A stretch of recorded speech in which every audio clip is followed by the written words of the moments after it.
Buenas tardes, amigos. Llegamos a un programa más de Ética y Vida y como la semana pasada me acompaña la señora Lorena de Schonenberg, que antes que nada, madre de 5 hijos, abuela de 4 nietos y 41 años de casada.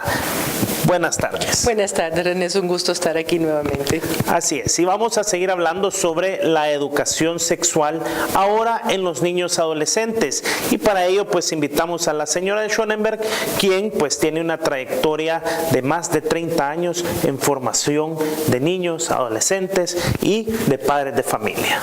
Me gustaría pues que retomáramos un poco sobre lo que hablábamos la semana pasada en tema de la educación sexual. Tocamos temas de que a los niños a temprana edad cada órgano por su nombre y pues llegamos a la etapa donde empieza el desarrollo tanto de la niña como del niño. Pero ahora llegamos a lo que yo creo que debe ser la edad más difícil, cuando ya se despierta, cuando ya empieza la atracción del niño por la niña por el niño, la única forma que se puede, y pues donde ya empezamos a hablar de esa sexualidad responsable, no hacer uso irresponsable, sino donde haya mucho amor, tanto de los padres a la hora de transmitirlo, y que el niño y la niña vean el amor entre los padres como algo sano. Así es, el amor entre los padres es el primer ejemplo que el niño tiene que ver en el hogar. Por eso es tan importante, ¿verdad? Sin importar si hay alguna circunstancia especial en el hogar, pero es importante que el niño vea que existe siempre esa comunicación, ¿verdad?, entre los padres. Estábamos hablando de la libertad. Y esto es bien importante al momento del que el adolescente entra a ese alboroto de las hormonas, que es lo que hace que sienta la atracción por la niña, el varón, y la niña por el varón, ¿verdad? Lo cual es lo normal. Entonces, pero para esto tenemos que haber empezado desde la infancia a educar la voluntad. Por eso es importante que en la infancia no queramos satisfacer todos los caprichos del niño, ¿verdad? No queramos complacer todos aquellos caprichos que el niño hace, porque te hace un zapateo en el almacén, porque te hace un zapateo en el súper, porque quiere algo. Es desde ahí desde donde empiezas a educar la voluntad, ¿verdad? La voluntad es parte de la persona. La voluntad es parte de esa dimensión racional. Y es buena la voluntad. Y también son buenos los sentimientos, le dan color a la vida. Lo que no podemos hacer es que ambos sentimientos y voluntad dominen a la persona. Ahí es donde entra el libre albedrío. Pero para eso tú tienes que haber venido educando la voluntad y los sentimientos en un niño. Por ejemplo, un niño de 3, 4 años que te está haciendo una pataleta, bueno, ok, cuando te tranquilices platicamos. Cuando se tranquiliza le preguntas, ¿y por qué estabas enojado? ¿Por qué estabas llorando? Probablemente te va a decir, no sé. Ok, ¿solucionaste la situación porque estabas llorando y estabas haciendo la pataleta? No. Entonces ya desde ahí le vas enseñando al niño que las cosas no se solucionan ni con llantos ni con pataletas, ¿verdad?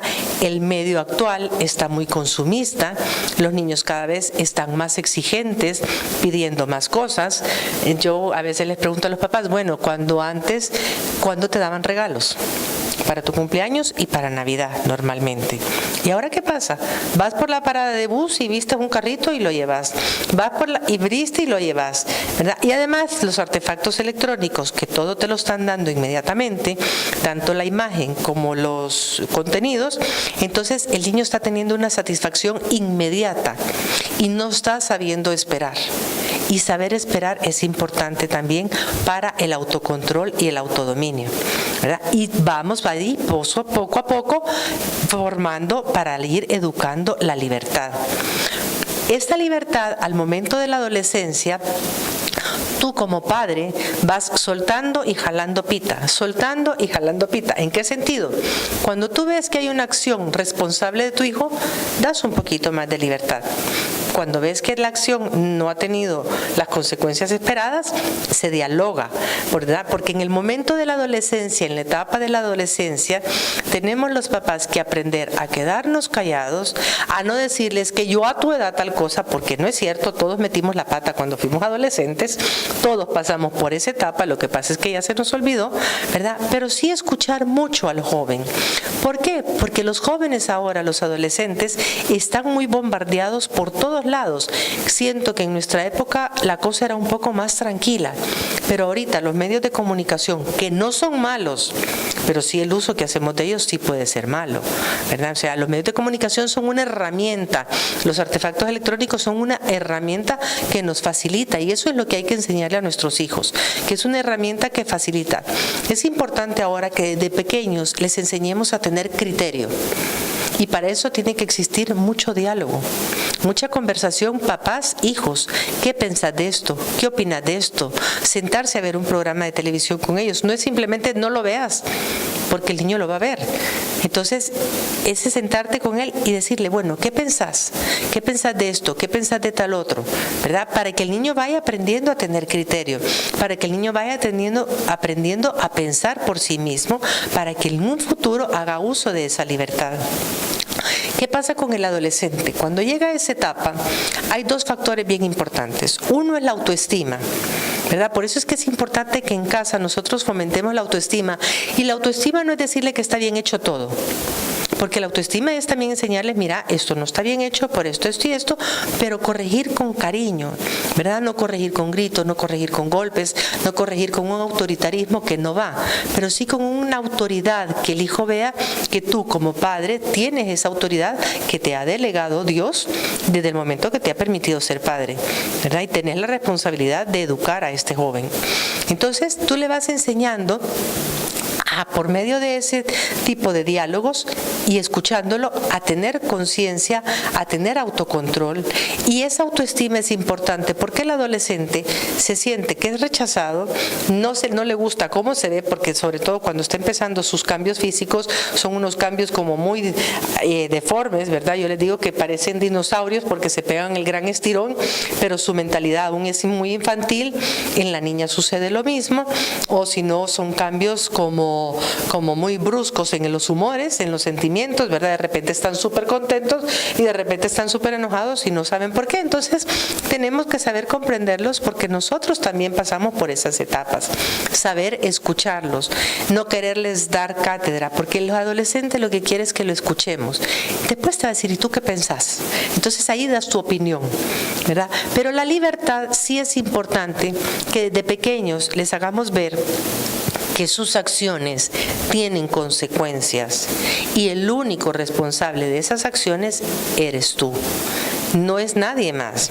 Ahorita vemos que el ambiente está queriendo echarle la culpa a cualquier cosa, ¿verdad? Hasta lo más insignificante de que es el culpable de la acción que ha cometido aquel joven.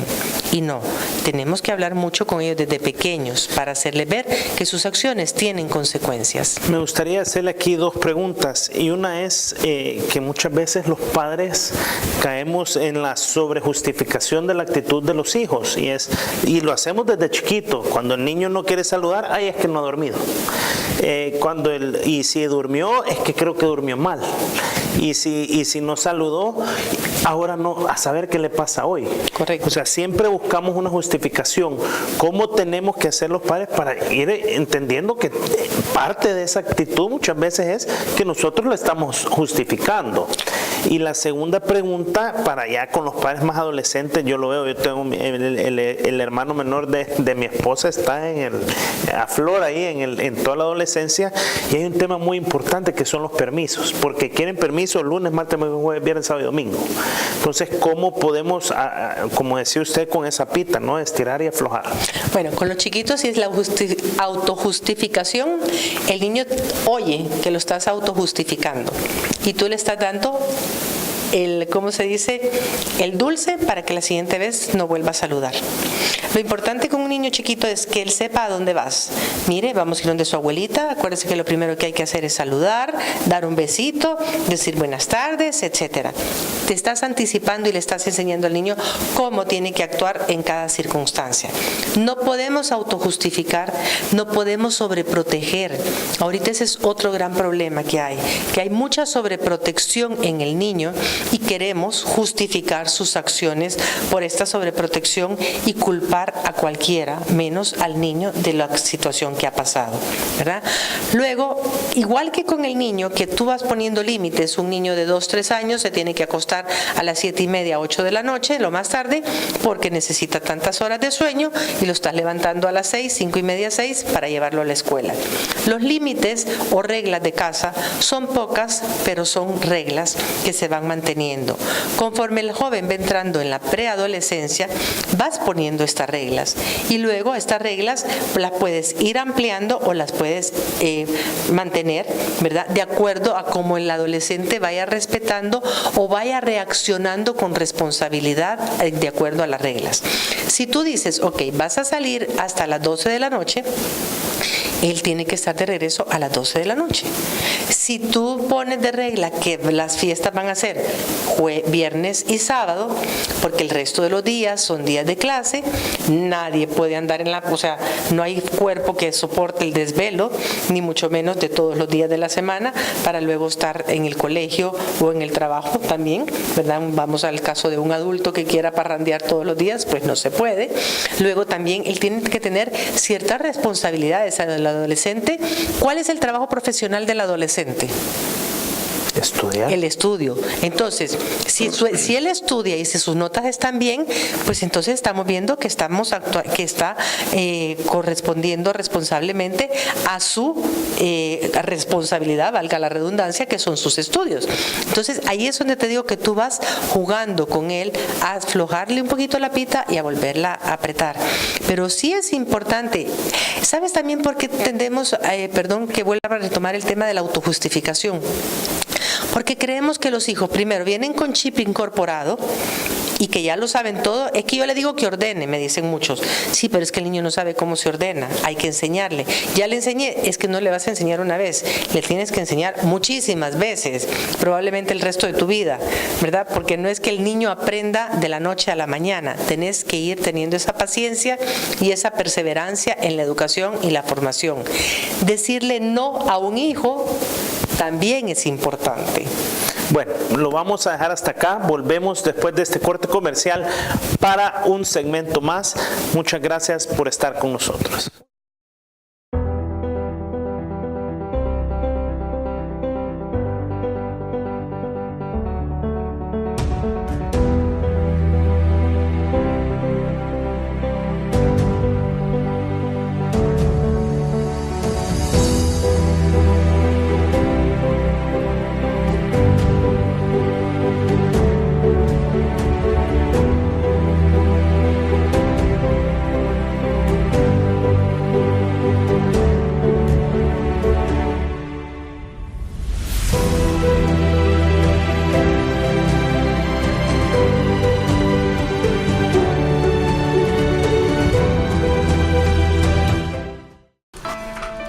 Siempre está de tu lado.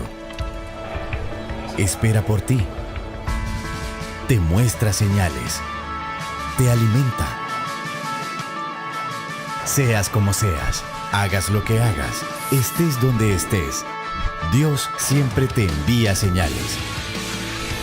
Sintoniza tu nuevo canal católico.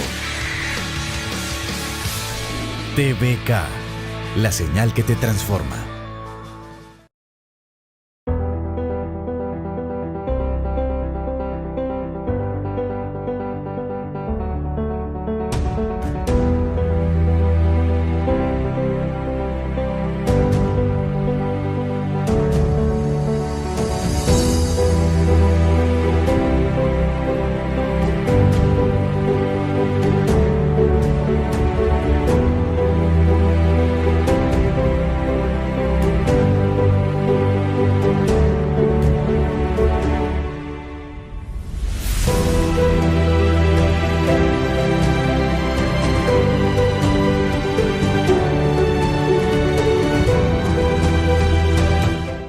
Seguimos con más de su programa Ética y Vida. Me acompaña la señora Lorena de Schonenberg, con quien estamos hablando el tema de la educación sexual en la adolescencia. Sí, pues sí, seguimos un poco con esta plática, esos límites que hablábamos de ponerle tanto a los niños como a los jóvenes, principalmente a los adolescentes, también son buenos porque ayudan pues a ese autocontrol, al saber que no todo es sí, y eso se traduce también en tema en la sexualidad. Correcto. Además de eso, que piensa que una vez el adolescente pase su etapa de la adolescencia, sale a la vida, va a la universidad y también hay reglas. Entonces, por eso es importante que el joven aprenda que desde en casa existen esas reglas, en el colegio existen reglas, en la sociedad existen reglas. Y él tiene que tener esas reglas para sí mismo, para tener ese control de sí mismo, de sus pasiones, de sus sentimientos, de su voluntad, para hacer un buen uso de la libertad. Que él mismo se sepa detener y decir no, ¿verdad? Para eso, pues lo importante también es evitar ocasiones, porque la carne es muy débil, ¿verdad? Y las tentaciones pueden ser muy fuertes, y puede que si ha llegado demasiado lejos, detenerte no va a ser posible. Entonces, por eso el dicho que dice, es mejor evitar, ¿verdad?, que después lamentar. Entonces, ahora, yo te hablaba también de la autoestima, y tenemos ahorita como esa tendencia a querer decirle a nuestros hijos que todo está bien hecho, que todo lo que han hecho está bien, que el equivocado ha sido el maestro, ha sido cualquier persona menos él. Y esto no es bueno, porque el niño tiene que aprender que si bien hay cosas que están bien hechas, pero también hay cosas en las que él tiene que aprender a mejorar, como vamos aprendiendo todos. ¿Por qué te lo digo esto? Porque todos nos equivocamos en la vida. Entonces el niño tiene que aprender que equivocarse no es malo, que hay que rectificar, y que para rectificar hay que reconocer. Entonces, y esto va de la mano con la libertad, esto va de la mano con saber mis límites, cuáles son, hasta dónde puedo llegar, ¿verdad? Entonces, por eso es que es tan importante enseñarle a manejar su voluntad y a manejar esa libertad que tanto quieren, ¿verdad? Porque te dicen, es que soy libre. Perfecto, demuéstramelo. Demuéstrame que eres libre porque eres responsable, ¿verdad? Demuéstrame que eres libre porque asumes las consecuencias de tus acciones. Llegaste pasado de tragos. ¿Cuáles son las consecuencias? No hay permiso por 15 días. ¿Verdad? Y luego es importante que los papás no nos durmamos en los laureles. Los papás no podemos estar ausentes. Los papás tenemos esa labor educativa con nuestros hijos. No podemos delegársela a nadie. Muchas veces escuchamos el colegio tiene la culpa. ¿De qué horas a qué horas está el alumno en el colegio? ¿De qué horas a qué horas es que suceden los percances? Entonces somos los padres, los primeros e insustituibles educadores de nuestros hijos, los que tenemos que estar ahí a la vigilia de cuándo salieron, a dónde salieron, con quién salieron, cómo regresaron, con quién regresaron, ¿verdad? Tenemos la maravilla hoy del celular, que cualquier cosa tu hijo se puede comunicar y decirte, mira papá, vení por mí. Que tengan esa confianza de que cuentan contigo, de que tú los comprendes, que han ido a una fiesta y que aquello no les parece y que te llaman y te dicen, papá, venga por mí, por favor, porque no me gusta el giro que está tomando la fiesta. Que ellos sepan decir que no. El alcoholismo es un problema grave que tenemos en nuestra sociedad. Luego también lo que hablábamos del desarrollo.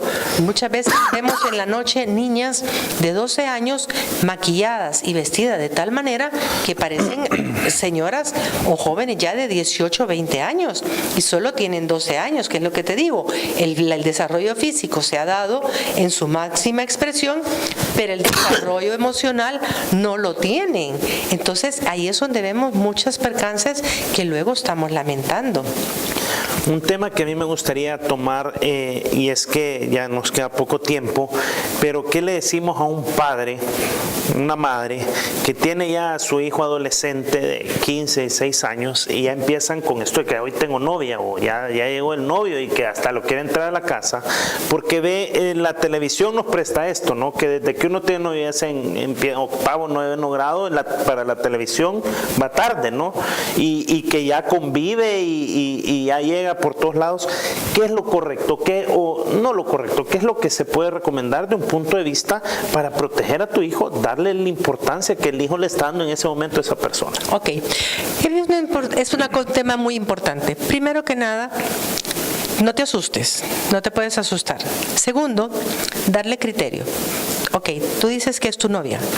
Si es tu novia, tienes que respetarla. Tienes que respetarla, ¿por qué? Porque ella no es un objeto. No la puedes utilizar como un objeto. Es una persona como tú. ¿A ti te gustaría que te trataran como un objeto? No. Entonces tampoco la trates a ella como objeto. Lo peor que puede hacer un padre es decirle, usa preservativo, porque ahí le está dando la pistola para que juegue la ruleta rusa. Que le haga ver las consecuencias de sus acciones. Que le haga ver que si ellos tienen relaciones sexuales, o puede quedar embarazada, o puede haber una transmisión de enfermedad sexual, etcétera. Que si él hace eso, tiene la capacidad para responder responsablemente ante aquella situación. Entonces creo que los papás tienen que hablar con mucha claridad con los hijos al respecto. Los papás no nos podemos dar por vencidos jamás. Tenemos que ser perseverantes y pacientes. La educación no termina nunca. Realmente los papás creo que nunca terminamos de educar hasta que nos dicen descansen en paz, ¿verdad? Y luego tener mucha comunicación. Reglas en la casa, René. O sea, si tú vas a visitar a tu novia, ¿están los papás de tu novia en la casa? Ok, si no están, no vas. O sea, tenemos que tener esas reglas. ¿Por qué razón? Porque la carne, como te repito, es débil, muy débil, ¿verdad? Y se ponen a ver una película, se ponen a oír música, etcétera, pueden caer en cualquier momento. Que no estén solos nunca, ¿verdad? ¿Por qué razón? Porque precisamente es preferible prevenir. Ahora, hay que hacerles ver lo que conlleva un noviazgo, porque es que la palabra noviazgo no la usan hasta que son adolescentes, la usan desde ahorita que tu hijo está chiquito. Le presentan a una niña de la misma edad de él y le dicen su futura novia. Es una palabra que se ha manoseado mucho. Ahí es importante en esta edad de la adolescencia hablar de la amistad, porque ahí es donde vas a conocer a las personas. El noviazgo vendrá después. El noviazgo es la preparación al matrimonio. Pero primero, para que realmente conozcan a la persona como es, hay que hablarles mucho de la amistad. Entonces, ¿que te gusta una niña? Ok, sé muy amigo de ella, trátala, conócela, ¿verdad? Para que después tomes la decisión de si quieres ser o no novio. Pero primero es la amistad, porque en la amistad es donde realmente se conoce a la persona. En la amistad tú te demuestras cómo eres. En el noviazgo uno trata de demostrar la mejor cara que tiene, ¿verdad? Entonces, por eso, y además de eso, pensemos que un niño de octavo, noveno, décimo, de bachillerato, no están todavía preparados para un noviazgo. Hay que enseñarles a estos jóvenes a tener metas profesionales, sueños profesionales, que practiquen mucho deporte. El deporte en la adolescencia es sumamente importante y ahí los papás jugamos un papel muy importante en cuanto a llevar, en cuanto a traer, en cuanto al sacrificio que aquello conlleva de estar viendo los partidos, etcétera. Pero es una manera en que el adolescente bota esa cantidad de energía que tiene. Entonces es muy importante la práctica del deporte también, ¿verdad? Y enseñarles, ok, te gusta esta chiquita, pero ¿qué le puedes ofrecer ahorita? No puedo ofrecerle nada, pero si tú te preparas, si tú le haces a tu hijo que tenga metas, que tenga sueños de que va a estudiar tal carrera, etcétera, entonces sí le estás como enseñando al joven a aspirar a más para poderle ofrecer a esta persona algo muy bueno. Pues qué interesante es esto, porque con los adolescentes y cada niño es un mundo, ¿no? Correcto. Pero sí es importante que los padres encaucemos hacia esto. Es muy importante lo que nos decía del deporte, porque ahí es donde se bota mucha energía y es porque es haciendo lo que debe estar haciendo, ¿no? Hay otras formas, o sea, porque muchos padres van a decir, sí, es que mi hijo y el deporte no mucho, pues es probable, pero hay muchas formas, las parroquias permiten, o sea, formas de esparcimiento, o sea, que es diferente al deporte. Puede ser un idioma, puede ser un instrumento musical, ¿verdad? O sea, puede ser hoy que está tan de moda robótica, o sea, hay muchas maneras en que el joven puede botar esa energía que le va a permitir a él aprender más y no simplemente estar enchuflado en la computadora o en la televisión, ¿verdad? Haciendo nada realmente. ¿Cómo manejar? Quizá esta ya sería la última pregunta, porque este tema de la computadora, ¿a qué edad le doy el celular al niño? Yo tengo ahorita el caso de unos sobrinos y creo que tiene 12, 13 años, ya todos tienen y él todavía no tiene. Qué bueno, qué inteligente la mamá y el papá, los felicito. Porja. Va, ¿qué les estás dando a tus hijos en un celular? Libertinaje, literal. Les estás dando una herramienta que, si bien es cierto, es muy buena, pero se la está dando con todas las aplicaciones y con todas las consecuencias que estas aplicaciones traen. Una consecuencia muy nefasta que está trayendo estas aplicaciones es la pornografía.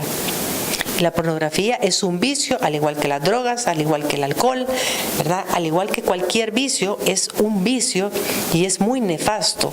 Causa los mismos daños al nivel cerebral que cualquier otro vicio.